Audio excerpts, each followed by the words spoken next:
A&P review.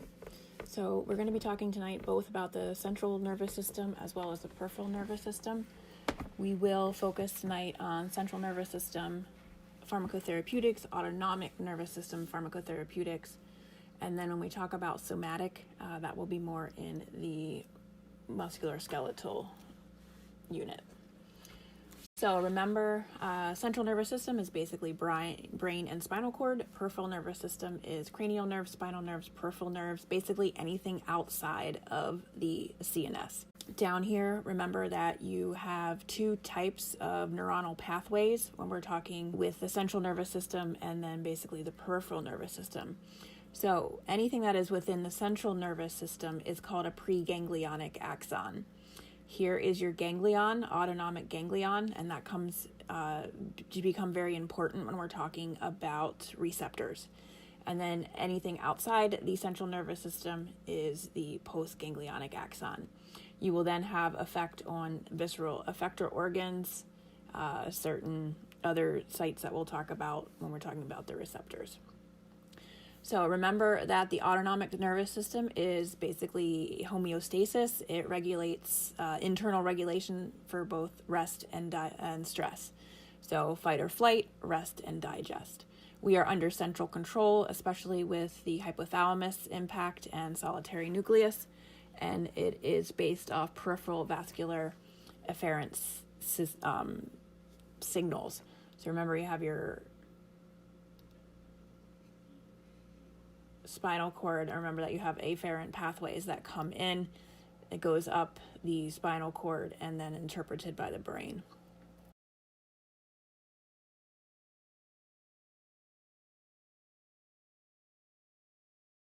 Again, preganglionic, postganglionic, and has a lot to do with what we're going to be talking about tonight. Autonomic nervous system, broken down into two sections, parasympathetic nervous system and the sympathetic nervous system.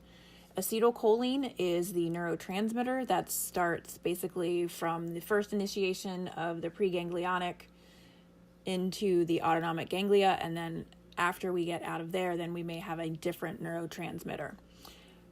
When we're talking about parasympathetic, acetylcholine, acetylcholine, acetylcholine. That's all you need to remember. So parasympathetic, acetylcholine, cholinergic. It is craniosacral, meaning that the signals originate from the sacral as well as the brainstem nuclei. I have a picture that will make more sense if you don't remember what that is. The opposite system, sympathetic nervous system, acetylcholine begins from the preganglionic, but then we get norepinephrine or epinephrine as the secondary neurotransmitter. These signals originate in the spinal cord in the thoracico-lumbar region. Another thing that we need to be aware of is just remember those neurotransmitters and what that process looks like. So acetylcholine, preganglionic, all right, presynaptic. So acetylcholine is made out of choline and acetyl-CoA. They combine to make acetylcholine. They are then packaged in a synaptic vesicle. Remember, a vesicle is just basically a surrounding of anything, and this time we're going to have the acetylcholine. It is then exocytosed out of the presynaptic or preganglionic. This is your synaptic cleft. We have release of the acetylcholine, and it goes to the opposite side of the postsynaptic cell, postsynaptic cleft, postganglionic. Can be acetylcholine here, and that's going to activate something on the other side. So acetylcholine is then taken off after it is used, and we are cleaved by acetylcholine esterase, which is acronym is ACHE. So what happens then is it's cleaved, it's broken off into acetate and choline again. The choline is upcycled and reused and made into more choline. The acetate is released, and your glial cells will usually take care of that. So that is that process. This is acetylcholine mainly, and we're going to talk about other variations off of that when we get into the next slide. So this first section is going to focus on sympathetic and parasympathetic. So that's the autonomic. So somatic is acetylcholine, and it goes to the neuromuscular junction, which is the end plate, motor end plate, and that is going to be mainly a nicotinic receptor. Parasympathetic acetylcholine, like I said, acetylcholine is the second, and then we are going to go to muscarinic receptors, which is going to be cholinergic. Muscarinic, cholinergic, parasympathetic, cholinergic. Try and group those things together so that you remember what we're doing. Your sympathetic is acetylcholine, and the preganglionic neurotransmitter is then norepinephrine. Kind of remember norepinephrine versus epinephrine. Norepinephrine is the neurotransmitter, and it usually releases epinephrine. So you kind of know that norepinephrine comes before. In the sympathetic system, we're going to have alpha and beta stimulation. So you have alpha and beta receptors. All right. Here on the other sympathetic innervation, acetylcholine again, it goes to the adrenal medulla, but this is actually a basal an autonomic ganglia. So what happens is that it is a stimulation, again, of epinephrine, norepinephrine, but it's by the adrenal medulla. And then this is going to be released as a hormone, all right? So remember the definition of a hormone is an item that is released by one gland and travels to another gland to elicit its response. It will still work on alpha and beta cells, but it's going to travel distances to get there. This is more of a direct stimulation. So to understand what we're going to be doing with these receptors, you must remember what parasympathetic and sympathetic basically do. I don't know if it will be easier for you, but you may want to print this out, pause the video, print this on a big scale, and then draw with me, because this will be kind of a clue. You'll need to refer back to this. So sympathetic nervous system, remember that this is fight or flight, and I like the good old, we are running from big teeth. We'll do some T-Rex here. All right. So dinosaur, tiger, whatever. You're running for your life, and that's how you focus on what is your body supposed to be doing in that situation. So we talked about thoracicolumbar. So you can see that all of these innervations come off the thoracic lumbar. We have the eye, which would be one of our first. And on the sympathetic system, we are actually going to dilate because we are running and we need to be able to see lots of area. So I don't know if anybody remembers the technical term, mydriasis, is basically eye dilation. So what's going to happen with the rachimal and salivary glands is we're running for our life, so we really don't need to be digesting anything. So you're going to have decreased salivation, right? Because we don't need to be digesting, and that's where a lot of our enzymes come to be able to digest, as well as make our food moist and be able to swallow it. So it does not need to be happening when you're running for your life. So what's going to happen for the lungs and the airways? We are going to bronchodilate, because I need lots of oxygen, I need lots of aeration, because I need that to be delivered to my muscles. Same thing with the heart. I need increased cardiac output, I need increased stroke volume, so I'm going to increase heart rate as well as the stroke volume. The liver. So we need lots of glucose to be able to supply our muscles. So you're going to have an increase of glycogenolysis, which is the release. And then we're also going to have gluconeogenesis, because we need to be able to produce more sugar since we're going to be running. And then that's obviously going to go to our muscles.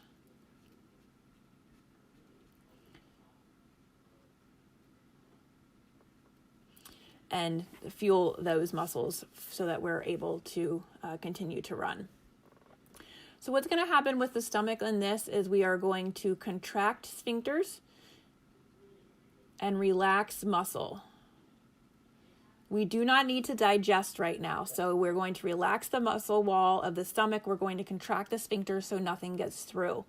We're going to reduce the blood flow to these organs because we need it on these other vital organs. So all of your blood flow is going to be shunted to brain, lungs, and muscles, and heart. Here is that adrenal medulla, which we were talking about. So what's going to happen here is we come in, the adrenal gland, I do want you to draw a little kidney. So we have the adrenal medulla on there. So what are we going to get? We're going to get more norepi and epi, and that's going to then be released into the blood so that we have more action going on. So not only do we have one hit, we got a 2 hit of epinephrine to be able to stimulate the sympathetic nervous system. So what happens here with the kidneys is we're going to have increased renin, and this is so we get increased blood pressure, so we can support being able to run. Increased renin equals increased Ang2, increased blood pressure. Large intestine, again, sphincters will all be closed. You are shutting that down. We do not need it. We need reduced blood flow. Nothing's really going on in here, all right? So what happens with the bladder, it's 2 hit. This is why you have alpha and beta receptors. So you are going to relax the bladder wall, and we are going to constrict the sphincters, because we do not want to micturate at this time, all right? Last thing we want to be doing is digesting, urinating, micturating, and having a bowel movement. I think possibly if you get bit, these things will happen, but that's after you're dead, all right? All right. The other thing that will happen is you will vasodilate these areas, specifically the penis, and you will shrink that. You don't need to be reproducing at this time. Other thing is that you will have a whole bunch of blood vessel constriction in everywhere else but skeletal and coronary, right? That makes sense. So everywhere else, I don't need a whole bunch of blood flow, but I do need it to be able to get it to my muscles, and I need it to be able to get to my heart because of oxygenation. So that is the sympathetic nervous system. So fight or flight, it's running from a dinosaur, doing whatever to be able to make it out alive. All right, so now we go over to the parasympathetic. So this is rest and digest.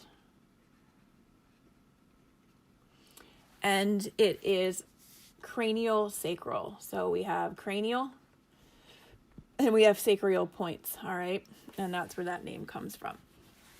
All right, so ocular motor. So in this situation, we are going to constrict. We do not need to be able to see a whole bunch of stuff. We are resting and digesting. What happens here is the increased salivation, because we are doing exactly what I said opposite was. We need to be able to masticate. We need to lubricate. We need to be able to get those enzymes processing for the ability to start breaking down our food and getting it into the digestion. All right, so here we are going to bronchoconstrict, because we do not need to be oxygenating. We're focusing on rest and digest. Here we will not be doing any extra work. We are resting, so you will have, decreased contractility, normal stroke volume. We're not increasing the heart rate. We're basically relaxing all of that. So stomach, pancreas, we are going to be getting ready to digest. So we're going to have a lot more motility, a lot more secretion. Enzymes are going to be released. Blood flow is going to be increased, right? Because we're trying to digest. We need all of that stuff to be working in there. So blood flow is increased. We are going to be relaxing sphincters. And we're going to be contracting walls. All right, so why are we doing that? So we're contracting, we're increasing peristalsis, we're increasing motility, and then we're going to relax the sphincter so that we can facilitate the passage of all the nutrients, all of our bile, the end result, which will obviously be stool, and then we need to be able to defecate, so we're going to relax those sphincters, be able to out there. Same with the bladder wall. So now we are going to constrict the bladder wall, relax the sphincter so that we can micturate. So here you could have vasoconstriction now, so that you would potentially be able to do your reproductive items. So here is kind of the breakdown in writing of that, and then I put it in cholinergic versus adrenergic. Again, you must pair these together, parasympathetic and sympathetic, and you just have to tell yourself that. It does get quite confusing because you're going to be dealing with antagonists and agonists when we're talking about all these agents, and you sometimes do have to kind of write it out for you to understand what are we trying to do. So we have normal cholinergic stimulation, but now we have a cholinergic antagonist, which is an anticholinergic, so we're actually shutting it down. So next thing that you need to understand are these fiber types. All right, so we have cholinergic and adrenergic as these basic. Parasympathetic on this side and sympathetic. All right, so your cholinergic fibers are basically going to either be nicotinic or muscarinic. Your adrenergic is going to be alpha 1 or alpha 2. And we have beta 1, beta 2, and beta 3. So we have acetylcholine and we have norepinephrine.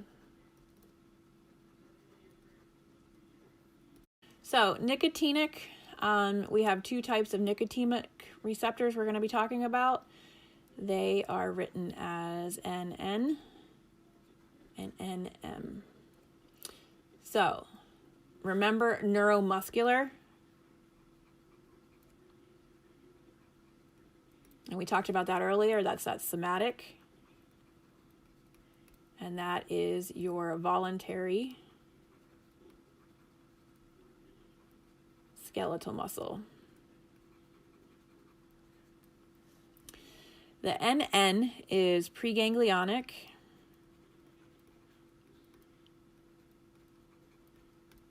And also in that adrenal medulla, which is actually a glorified ganglia. All right. So those are the two areas that's basically found. Muscarinic, there is M1,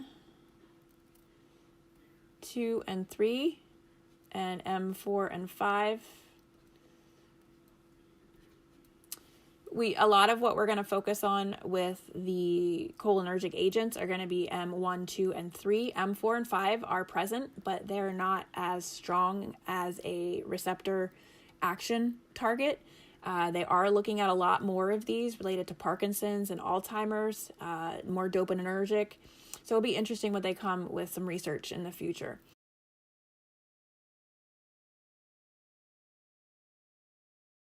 So M1, 2, and 3, we're doing heart, gastrointestinal tract, eyes. We have a lot of areas that the muscarinic are, and we're going to go more in depth in that.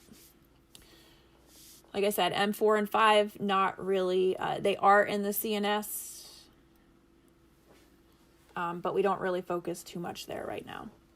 So alpha 1 and alpha 2, you basically... when we have that synaptic cleft,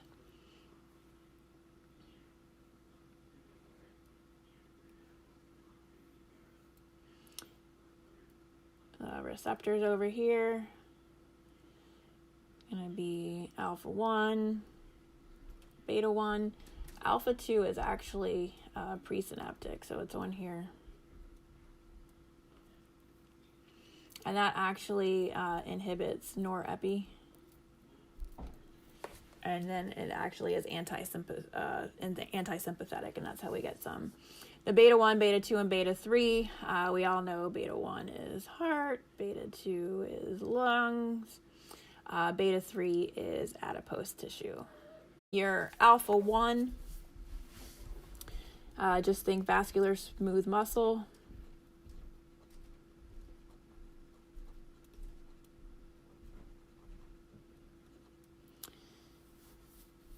And then alpha 2 is presynaptic neurons, which I just drew.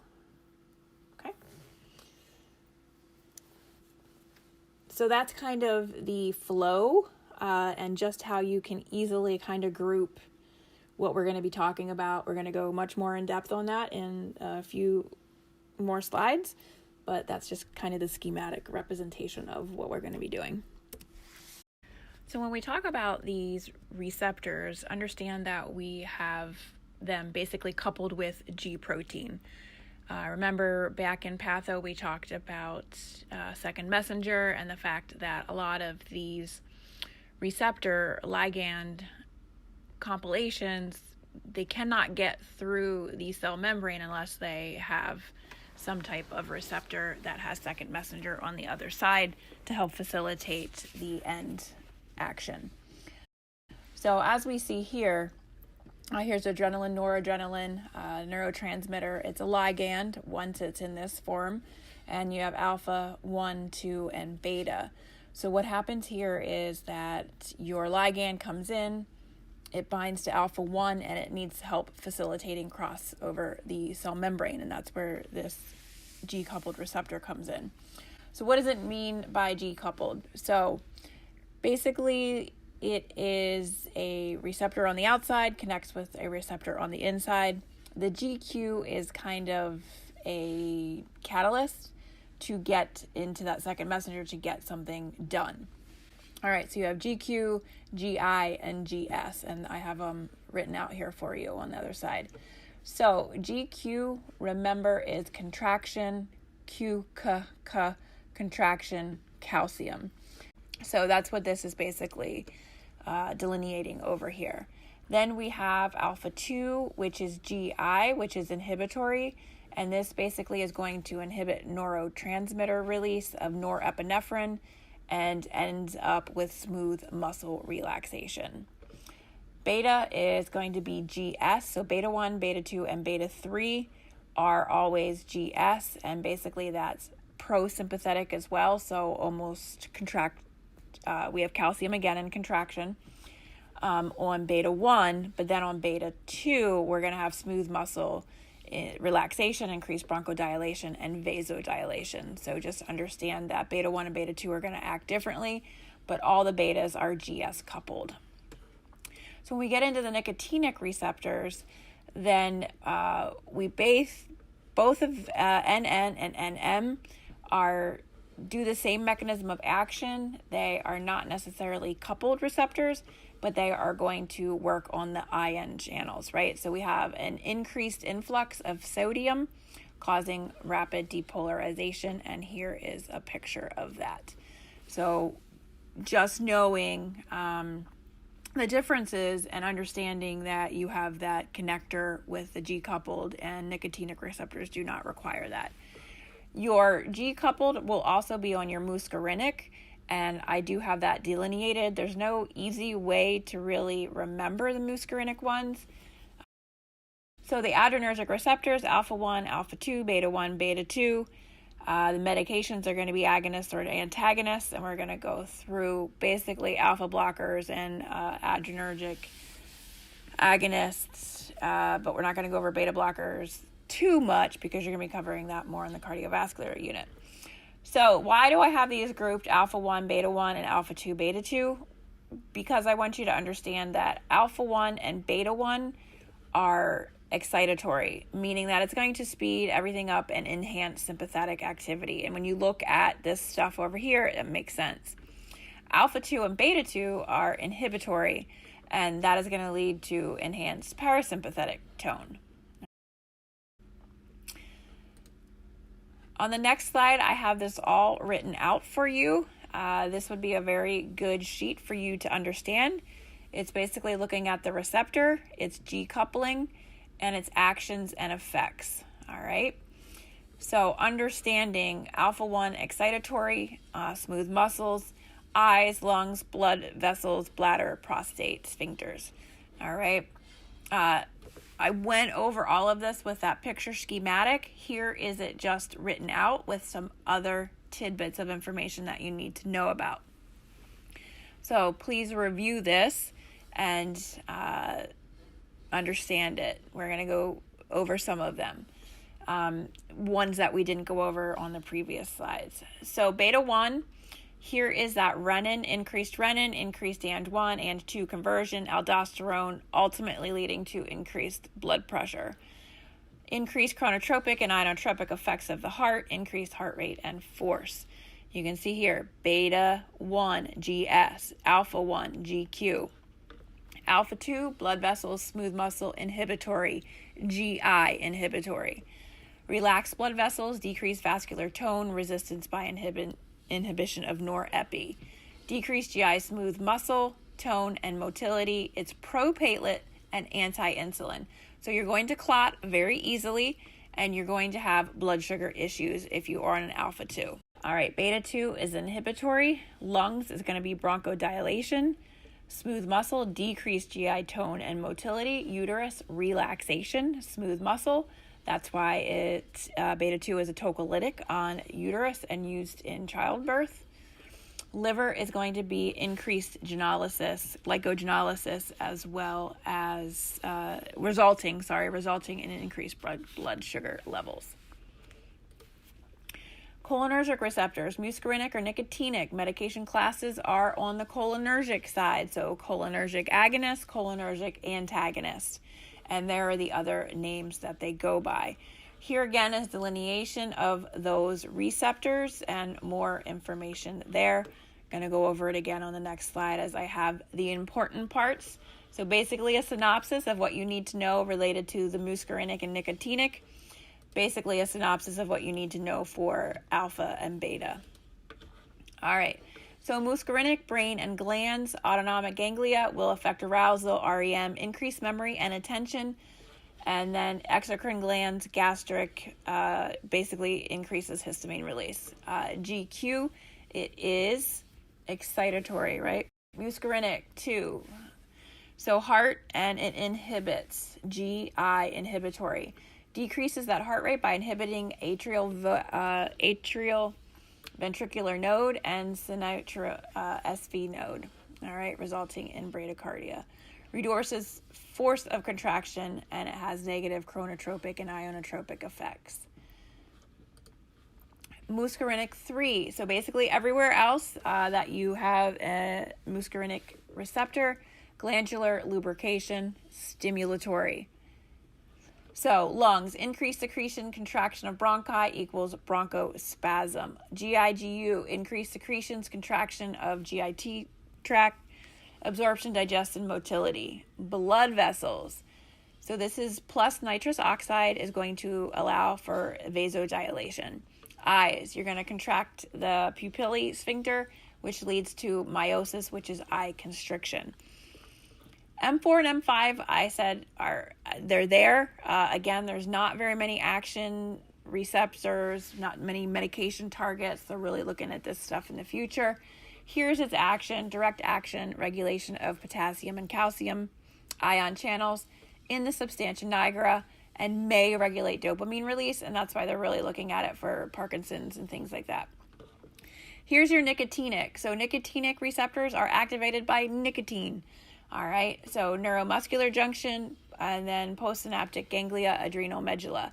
Nicotine small dose is stimulatory, a large dose inhibits. So that is a synopsis of the receptors, how they get stimulated, how they get inhibited.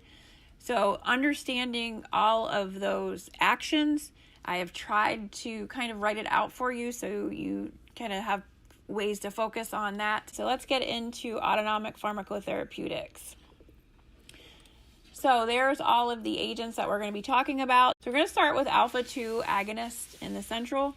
So basically this is activation of the central alpha-2 receptors, resulting in inhibition of cardiac acceleration and vasoconstriction by activation of centers in the brain. That's why it's a central. So we talked about alpha-2 receptor being on that presynaptic cleft.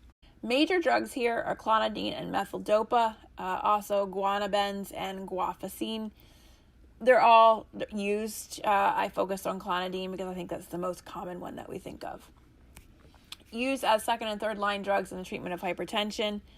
It's also used for some other issues in the central nervous system, so that's why it's going to be going over here, but obviously this is a big hypertensive agent. So, used for opioid and ETH withdrawal in addition to ADHD. So, anybody have an idea of why it would be used in ADHD? So, the exact mechanism is unknown. However, they think that basically alpha-2 agonist stimulation regulates that prefrontal cortex activity, and that's where you're going to find emotion, attention, behavior. And when this is used, it reduces the hyperactivity, impulsiveness, and distraction that comes because it is basically it's agonizing that receptor. So it's helping with that, and they think that's why this works. So clonidine's mechanism of action is basically stimulating the alpha-2 adrenergic receptor, which is a central acting, activates that inhibitory neuron, so you're basically anti-norepi, you're anti-sympathetic, and you are going to inhibit that sympathetic outflow from the CNS, resulting in increased vagal nerve, decreased firing of the sympathetic nerves, vasodilation, venodilation, so that's going to reduce your preload as well as your afterload, decreasing blood pressure, in addition to that total peripheral resistance. Basically, decreased heart rate, decreased stroke volume, decreased blood pressure. So that's its mechanism, and it is centrally mediated. So let's take a look at clonidine up close. Absorption, distribution. So we have a couple different types. You can do oral, transdermal. So absorption for the transdermal is obviously very good on the skin. It reaches therapeutic levels once applied, and then therapeutic levels actually in steady state maintain for about 8 hours after the removal of the patch. So you have a long action potential there. The PO is highly lipid soluble and good PO absorption. When we're talking about metabolism and excretion, so it does go under hepatic metabolism extensively, no CYP450 issues. Urine excretion, and half-life is normally about 12 to 16 hours for PO and then 20 hours for transdermal. Renal half-life is going to increase the oral, to 41 hours. So renal impairment does matter here, and just be aware of that. So when you see these on our slides, renal impairment, yes, you will probably have to do a dose change or be very cognizant of your creatinine clearance and your GFR and things like that, because it is going to impact that. Hepatic, there's no issue. All right. So important precautions and contraindications. So we talked about that central mediation. So, we are working on decreasing heart rate, decreasing peripheral vascular resistance. So you have to be careful if there's any type of coronary insufficiency, because it may cause problems with that. The depression risk, because it's central mediated activity, there always can be some risk of increased issues with that. So the other thing to be aware of is there are very many interactions with this. So definitely look up on your database concerning interactions with drugs. Special population. So beers, stop-start. Avoid due to the cognitive effects. So be very, very, very cautious if you have to use this in an older population. It can enhance that falls risk. Pregnancy, lactation, it is not recommended.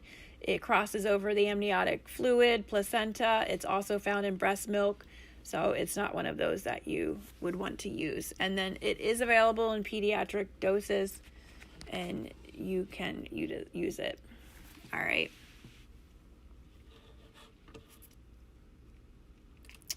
So what are the major adverse drug side effects? So severe hypotension, syncope, bradycardia, AV block. Everything that we just talked about by that mechanism of action and back on that sheet makes sense. Angioedema would just be a normal anaphylactic kind of situation. Depression we talked about, and that's why you want to be careful with anybody who already had depression. Withdrawal symptoms and rebound hypertension if there is abrupt withdrawal. So you do not abruptly withdraw oral You have to discontinue it very slowly over 6 to 10 days. You decrease the dose 1/3 every 2 to 3 days. Less likely withdrawal symptoms with the transdermal preparation.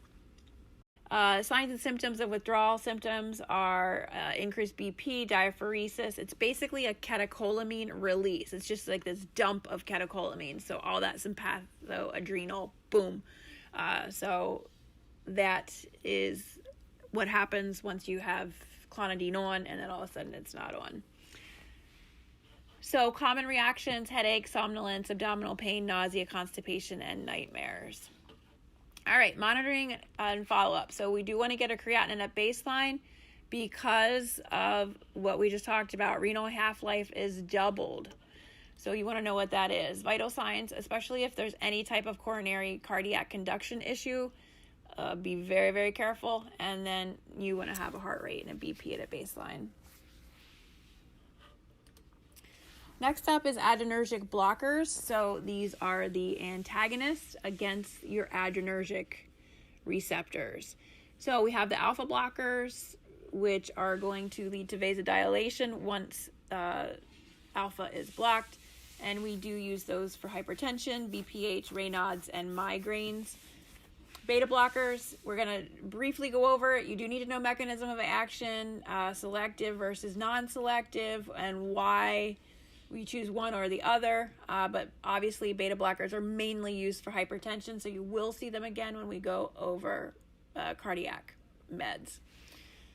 We are going to focus on alpha blockers here because of more central kind of working on that autonomic system.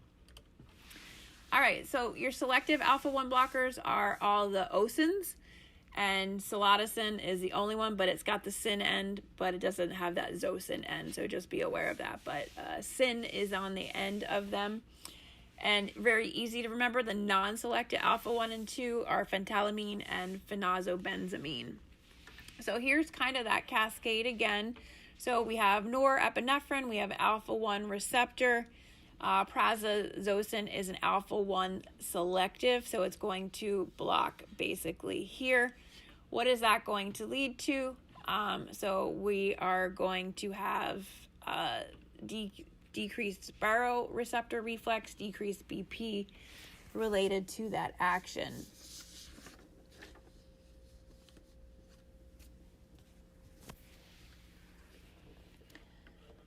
So you alpha 2 is in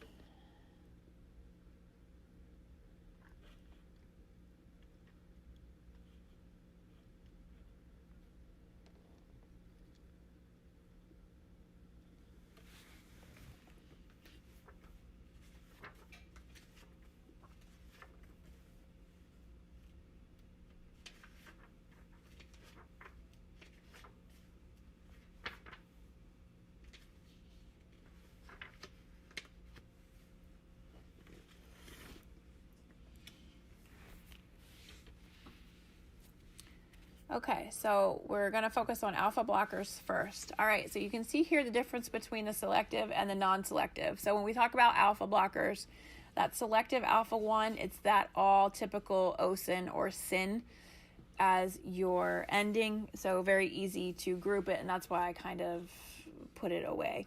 You can see the non-selective alpha 1 and 2, and that's phentylamine and phenoxybenzamine. So the non-selective alpha antagonists, these drugs have equal affinities for both the postsynaptic alpha 1 receptors and the presynaptic alpha 2. So they're going to hit both of those. Phenazobenzamine blocks the receptor irreversibly, whereas the blockade of phentylamine is reversible.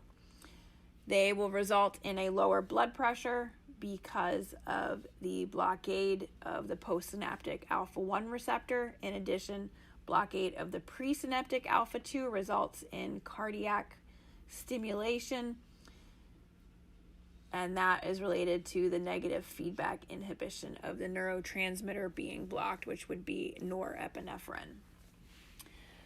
The selective alpha 1 antagonists, they reversibly block the effects of the catecholamines at the postsynaptic cleft. and that results in vascular smooth muscle of the bladder, neck, and the prostate, and that's why these guys are ideal for a BPH.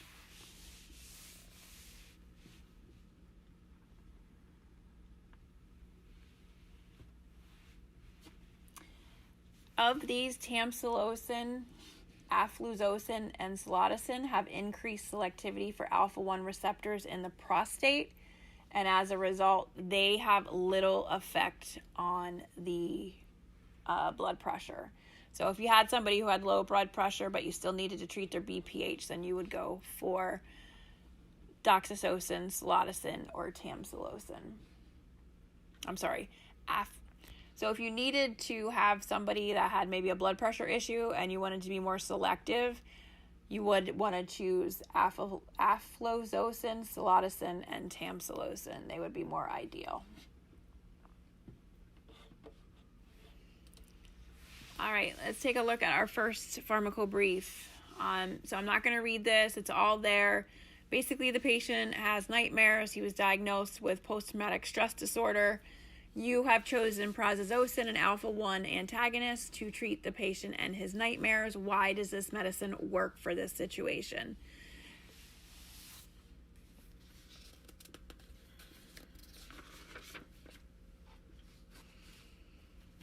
So PTSD is basically hyperarousal. It's an anxiety disorder. And then there is this recurrent, vivid dreams, nightmares that are believed to be a conditioned response of norepinephrine.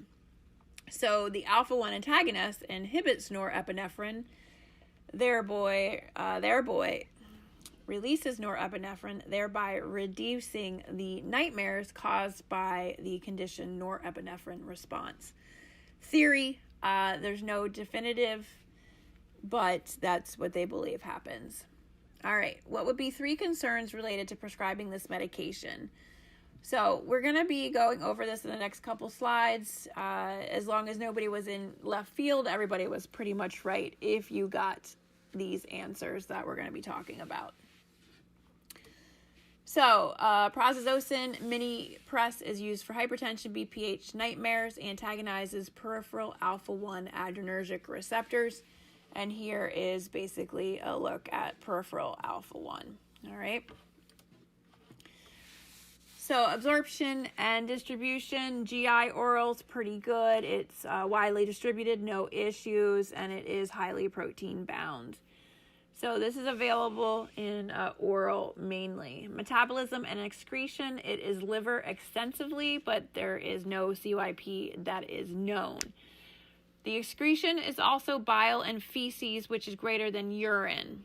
And that's interesting, but it's because it's extensively liver metabolized, right? So if the liver's doing most of the heavy lifting, we're going to put it out into that bile usually. So half-life is 2 to 3 hours, and then you can see there that there's a CHF half-life, so that's 6 to 8 hours. So we definitely have an increase and impairment related to perfusion, most likely. So hepatic and dosing changes, renal, hepatic, there are no issues. Even though it's extensively metabolized, there are no parameters to change your dose related to hepatic impairment. So be very careful with volume depletion, heart failure, hypotension, and cataract surgery as any comorbid, concomitant disease processes that are going on prior to prescribing. Cataract surgery, it can cause floppy iris syndrome, so they need to be careful. Stopping the drug before it will not help. It's just a matter of having the drug ever on. I believe what they are alluding to that as why it may cause issues. So beers, stop-start, cautious use, again because of blood pressure issues and increasing the risk of falls, so be very careful with that. Pregnancy lactation, it's avoid use, class C, does cross placenta amniotic, and is in breast milk. There is dosing available for pediatric hypertension, so it can be used. So major first dose orthostatic hypotension is one of the biggest complaints related to prazosin. So be very, very aware of that. Syncope, there's that intraoperative floppy iris syndrome, so if they need to get cataract surgeries. Priapism, because of its mechanism of action and working on that alpha-1 peripheral receptor. So basically it results in vasodilation of the veins and arterioles and decreases PVR, decreases BP.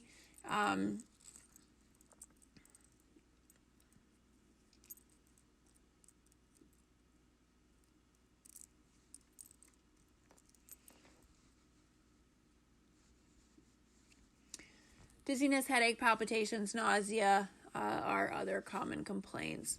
So obviously BP, initial monitoring, and then signs or symptoms of heart failure. All right, beta blockers. So obviously clinical use is going to be cardio, selective versus non-selective beta blockers. So beta blockade is basically decreasing force, decreasing rate, decreasing running secretion. So we're basically decreasing peripheral vascular resistance, we're decreasing heart rate, we're decreasing output. And then beta 2 is basically increasing airway resistance and increasing vascular resistance. So what do you need to know for your test? Selective versus non-selective beta blockers. What are they working on? So beta 1, beta 2. You have that wonderful sheet that I did before for your alpha and beta. So refer to those. So beta 1, beta 2. All right. So know that kind of stuff, but don't focus on its real technical mechanism of action. So focus on these kind of things. That's what you're going to need to know for the test, just so that you understand where it's working. All right. So next up is going to be the cholinergic agents. So these are known as parasympathomimetic. They mimic cholinergic. They mimic parasympathetic system, also known as muscarinic agonists. We have direct acting cholinergic drugs, which are bethacol and pilocarpine.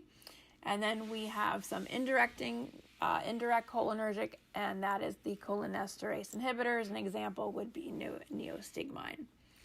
So these drugs are mainly used to decrease intraocular pressure, treat atony of the GI tract, urinary bladder, to treat and diagnose myasthenia gravis, and then physo is used for anti-cholinergic toxicity. All right, so 3 main categories of drugs in the cholinergic agonist. They are basically muscarinic agonists, which are going to be your donazepam, rivastigmine, neostigmine, and physostigmine.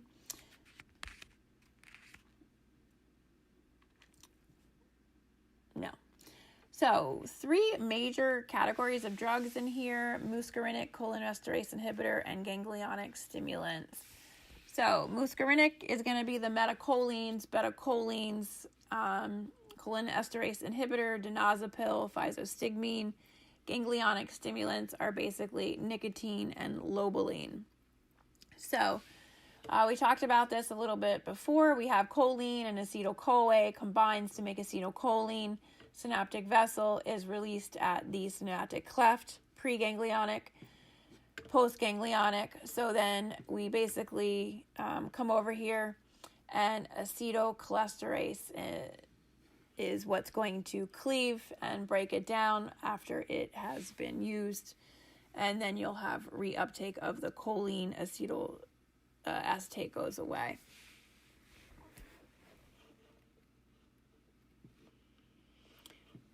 As with adrenergic agonists, cholinergic agonists are not organ specific, so they will simultaneously produce effect in all receptor sites.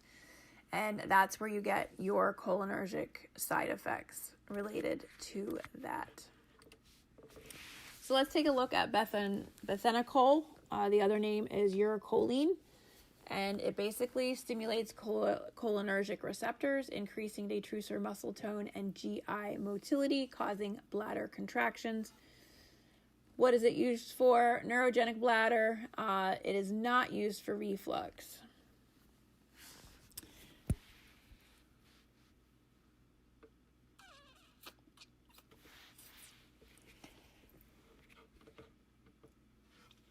So basically, it's going to stimulate the parasympathetic system, which increases muscle bladder tone, causing contractions to help urinate. Also stimulates gastric motility and tone, which may improve peristalsis.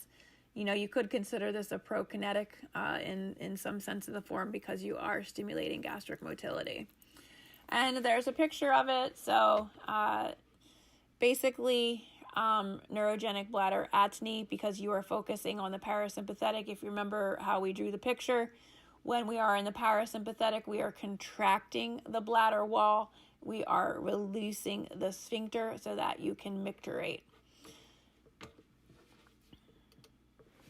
All right, so pharmacokinetics, oral or sub-Q dosing. Its distribution is not known, and then lipid or water soluble.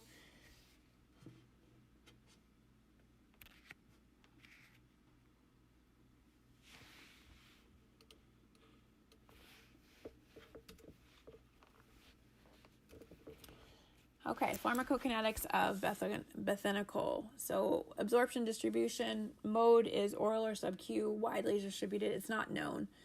Its distribution characteristics. There's a lot not known, as you can see. So unknown metabolism, unknown CYP450. Basically, this is an unknown drug. We don't have too much background on it. So be careful with bronchoconstriction asthma. Why? We're working on the cholinergic system. So what already happens when we are stimulating the parasympathetic is we already have bronchoconstriction. You don't want to stimulate bronchoconstriction. Also be very careful with PUD, intestinal obstruction. Do not use if bladder wall is weak or there is a presence of urinary tract obstruction. It makes sense, right? We're stimulating the bladder muscle. We